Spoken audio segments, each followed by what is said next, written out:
కాళేశ్వరంలో అవినీతి జరిగింది. 1,00,00,000,00,000 అవినీతి జరిగిందని చెప్పేసి కాంగ్రెస్ పార్టోళ్ళు లక్ష ఆరోపిస్తా కోట్ల అవినీతి జరిగింది అని అన్నారు గదా! ఒక 1000,00,00,000, 100,00,00,000 రేపోతే ఒక 1,00,00,000 రూపాయలన్న అవినీతిని 20 నెలల్లో చూపిచ్చిర్రా? ఏది పాడిందే పాడరా పాస్వాన్‌ల దాసిగా అన్నట్టున్నది కాంగ్రెస్ పార్టీ ఓళ్ళది. అందులో అవినీతి జరగలేదు. కాళేశ్వరం ప్రాజెక్ట్ కట్టి నీళ్ళిచ్చి సస్యశ్యామలం అంటే బీడువారిన భూములను సస్యశ్యామలం చేసినందుకు కళ్ళు ఓర్వలేక చేస్తున్న అసత్య ప్రచారాలు మాత్రమే సత్య ప్రచారాలు అవి కాదు. అంటే త్వరలోనే కేసీఆర్ గారు, హరీష్ గారు జైలుకి పోతారని చెప్పేసి కొన్ని మాటలు అంటా ఉన్నాయి. పగటి కలలు కంటున్నారు. పగటి కలలు కంటున్నారు. కేసీఆర్ గారితోటి పెట్టుకున్నోళ్ళు అసలు ఏం జరిగిందో వాళ్ళ రాజకీయ భవిష్యత్తు ఏ విధంగా ఉన్నదో మనం జూస్తూనే ఉన్నాం. చూద్దాం కేసీఆర్ గారిని ముట్టుకోమని జూడండి. అగ్గైతది తెలంగాణ ఏమనుకుంటున్నారో. ఆయన తీసుకొచ్చిన తెలంగాణలే వండుకుంటా, ఆయన తీసుకొచ్చిన తెలంగాణలోని పదవులను అనుభవించుకుంటా కేసీఆర్ గారిని అరెస్ట్ చేస్తామనేది అతిశయోక్తి. చూద్దాం. ప్రస్తుత పరిస్థితుల్లో బీఆర్ఎస్ పార్టీ కొంచెం బలహీనపడుతుందని చెప్పేసి కొన్ని లేదు. బలపడుతుంది. అంటే మాకు పట్టిన దరిద్రాలు, శనిగాళ్ళు ఆడ ఈడ గాచారం బాలేనోళ్ళందరూ పోవడం వల్ల మా పార్టీ ఇంకా బలపడుతుంది. కొత్త రక్తం రాబోతుంది. అంటే నిన్న చూసుకున్నట్టయితే గువ్వల బాలరాజు గారు కూడా రాజీనామా చేయొద్దు వారి గురించి ఈ రాజీనామాల గురించెల్లి, ఈ పార్టీ ఫిరాయింపుల గురించెల్లి ఎంత తక్కువ మాట్లాడితే అంత మంచిది. ఎందుకంటే వాళ్ళు ఆడున్నరా ఈ గట్ట, ఆ గట్ట తెలవది. రేపు ఇగ ఎమ్మెల్యే పదవి కోసం ఆశించి పోయినోళ్ళ పరిస్థితి వాళ్ళకి టికెట్ ఇచ్చినా కూడా గెలవలేని పరిస్థితి. అంటే ఓకేనా? బీజేపీ పార్టీ, బీఆర్ఎస్ పార్టీ ఒకటే అని చెప్పి వస్తున్న వార్తలకు నిజం చేసినట్టేనా? వాస్తవాలు అంటే బీఆర్ఎస్ పార్టీ, బీజేపీ పార్టీ ఒకటే అని ప్రచారం చేస్తే కాంగ్రెస్ పార్టీకి లాభం.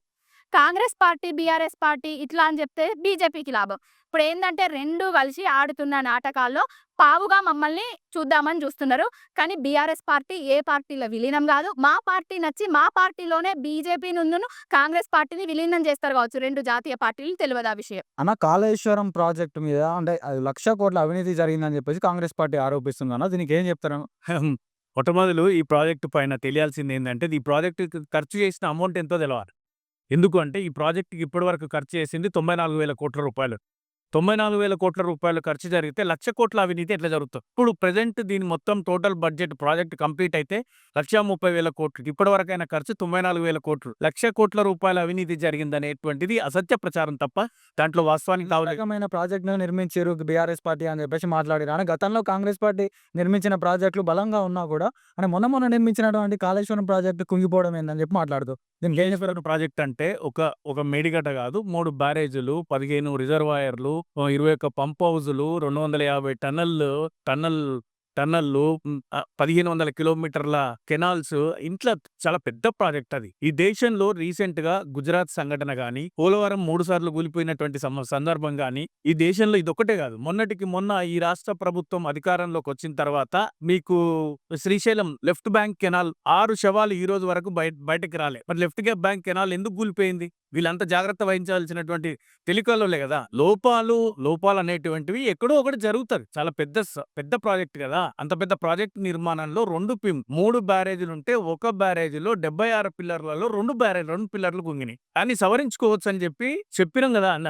దాన్ని సవరించుకోవచ్చని నేషనల్ డ్యామ్ సేఫ్టీ అథారిటీ కూడా అనేక సందర్భాల్లో చెప్పింది. అది గుర్తెరిగి దాన్ని సవరించుకొని రైతులను ఆదుకోవాల్సింది పోయి, రైతులకు నీరందించాల్సింది పోయి, కావాలని రాజకీయ ప్రయోజనాలే ప్రధాన ఎజెండాగా ముందుకెళ్తూ రాష్ట్ర ప్రయోజనాలు, రైతు ప్రయోజనాలు విస్మరించి ప్రవర్తిస్తున్నటువంటి కాంగ్రెస్ పార్టీ భారీ మూల్యం చెల్లించుకుంటది రాబోయే రోజులలో. ఎందుకంటే ఇప్పటికే 24 నెలల్లో ఈ దేశ చరిత్రలోనే ఏ ప్రభుత్వం కూడా అధికారంలోకి వచ్చినటువంటి 18 నెలల్లో మూటగట్టుకున్నంత వ్యతిరేకత మూటగట్టుకున్న ప్రభుత్వం ఏదైనా ఉంది అంటే అది రేవంత్ రెడ్డి గారి ప్రభుత్వం. అంటే కాళేశ్వరం ప్రాజెక్టు ద్వారా ఇసుమంతైనా ఉపయోగం లేదని చెప్పేసి కాంగ్రెస్ పార్టీలు మాట్లాడుతున్నాను. ఒకటి గమనించాల్సినటువంటి అవసరం ఏముందంటే 2014లో బీఆర్ఎస్ పార్టీ అధికారంలోకి వచ్చేనాడు ఉత్పత్తి ఎంత, ఈ రోజు ఉత్పత్తి ఎంత?